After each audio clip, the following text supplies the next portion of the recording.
What's up, Internet? This is Sam, part of Team Calamity, and today we're doing a deck spotlight with our very own James, showing off his new deck from Opus 2. Take it away, mate.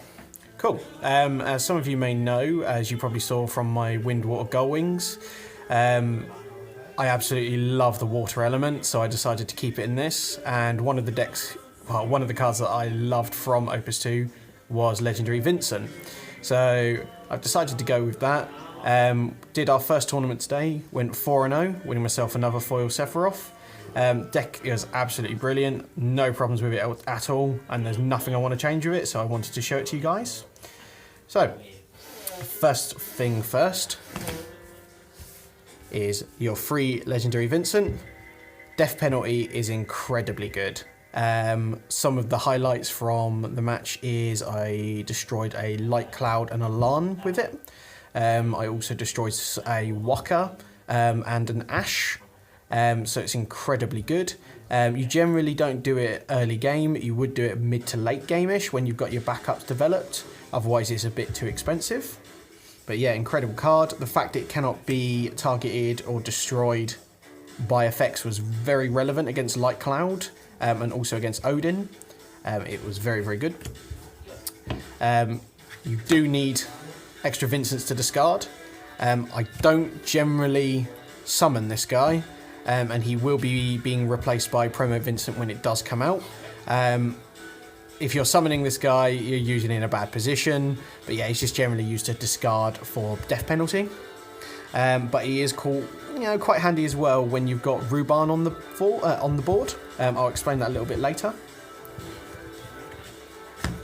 The next thing is that came over from the previous deck, Light Cloud. Still continues to be one of the best cards in the game, even with Opus 2. There was a point where I both death penalty and Omnislash during my round 3, completely clearing up the board and attack for game, which is fantastic. It's good times. The next thing is Guy. Now this was more of a meta call, mainly because of Legendary Renoa and various different kind of forwards and backups that dole in Opus 2. I just wanted another brave attacker and something that just continues to put pressure on your opponent.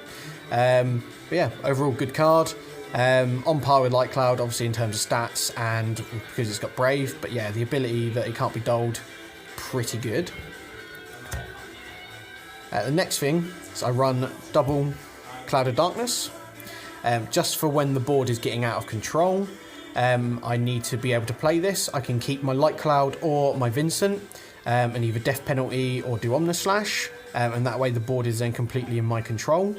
It's also quite handy is if you've got different bits that you can't death penalty because either they're too big or it doesn't add up right. It's just extra removal, just keeps everything in check. Next thing is free Seraph. Mainly in there just to pick up extra copies of Vincent or Cloud from the break zone. It's very handy because I play a lot of special abilities. It's just picking up those extra bits that you may need just to get your special abilities off. Depending on what my opponent has got on board, I may not activate the ability if it's hit by an EX, or I just may not play it from hand. I just generally play it when it's kind of safe to do so, or know when I can get advantage from it. It's also pretty good if you're in a losing position to pick up Cloud of Darkness from the break zone and then reset the board that way. Another card from Opus 2, Ash. Very, very relevant in the Fire Wind Unblockable matchup. They cannot deal with this card very well. Even when dulling it, you just activate it. They can't burn it off with anything but Bahamut. And even if you activate Heaven's Wrath in response to the Bahamut, she will actually survive it. Very, very good utility card, does a lot of things. If you're playing water, you should be playing this card. Another card that people may remember from my Wind, Water, Gullwings, Waka. And he's here again. The fact that he's getting big when he's swinging, as well as the status reels, he was too good to take away. Unfortunately, because I no longer play Brother, it isn't as consistent as it was with the Wind, Water, Gullwings, but still very, very good, still relevant, keep it in. That's all for the forwards. The next thing I'll show you is the summons. It's very, very similar again to the Wind, Water, Gull, Wings. Free Moogle.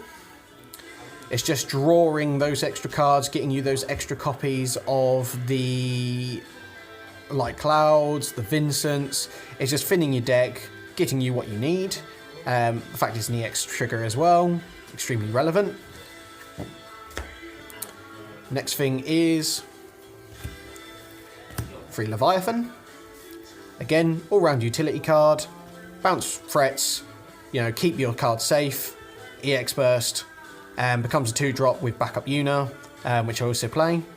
Very, very good card. Still continues to be very good in Opus 2. And the last thing is free Hecaton Chair. Apologies if I just butchered that name. There is one main reason that I play this card, and that is Planet Protector Aerith. The card is enough to shut you down. You cannot use Omnislash, you cannot use Death Penalty without fear of wasting heavy resources, so you need to get that Aerith off the board, and this is just an easy way to do it. Obviously there is nice cards that you can take out as well. You've got things like Aina Kraus, you've got things like Maria, you know, there is some good targets for this card, as well as the new Rosa. But yeah, it's a good card to have, but primarily it's there just for taking out Aerith in the wind matchups. Cool, so that's all the summons, just 9. And we finally go up to the backups. So, as I mentioned earlier, Una is primarily in there just to make Leviathan a 2-drop.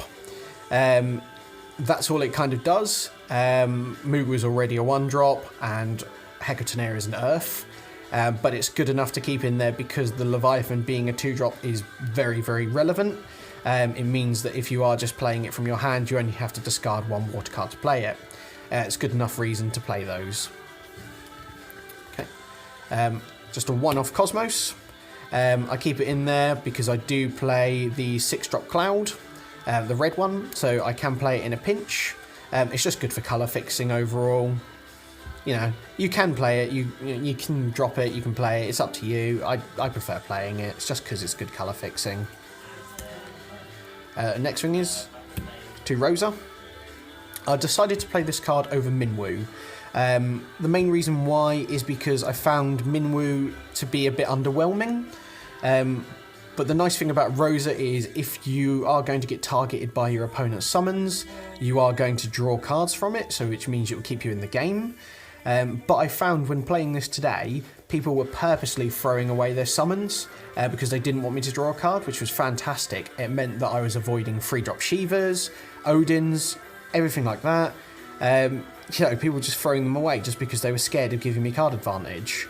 The fact it has got Protect as well means that you can turn on Minwoo for a turn if you like, but I found it wasn't relevant. Just the card drawing was enough. Single copy of Jessie. I was considering this as a 2-of, but I found 1 to be enough. Once you had 1 on board, obviously the second would be dead. Very handy for searching out extra copies of Vincent, so you can Death Penalty, or searching out Legendary Vincent to begin with, and it also searches out Light Cloud. So very, very good searcher, very relevant. Next thing is 3 copies of Tama. I have mixed feelings about this card.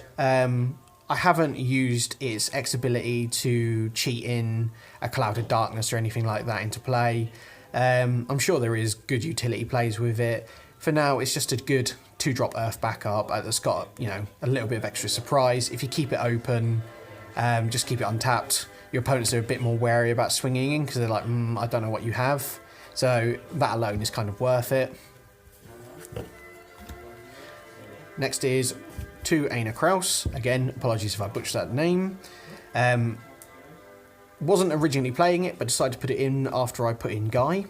Not only does it make the Legendary Vincent 9,000, which is great, it makes the Rare Vincent 10,000, and it also makes Guy 9,000. It makes them much beefier, much more of a threat. And 9,000 with Brave swinging at you is, you know, is not a small thing at all. I was tempted to play only 1 of it and then the 2 Jessie, but I found this to be a bit better. because I wanted to see this a bit more. What's also quite relevant is it makes Seraph a 7,000 power, so it can block Lan. And then trading a Lan for Seraph is good times. Again, you may remember this card from Windwater Gullwings. Free Geomancer, fixing your draws, triggering your EXs, just tap it when your opponent swings. Very, very good. Don't like the top card, put it on the bottom. It's just sticking around. It's just a very good water backup to have. And lastly is a card that has not got enough spotlight, should we say, is Reborn. Now, a lot of people doubted this card because they were like, when you're behind in the matchup, it's not very good. Or say, if you've got a forward on the board that's already big enough to deal with something, then it's fine.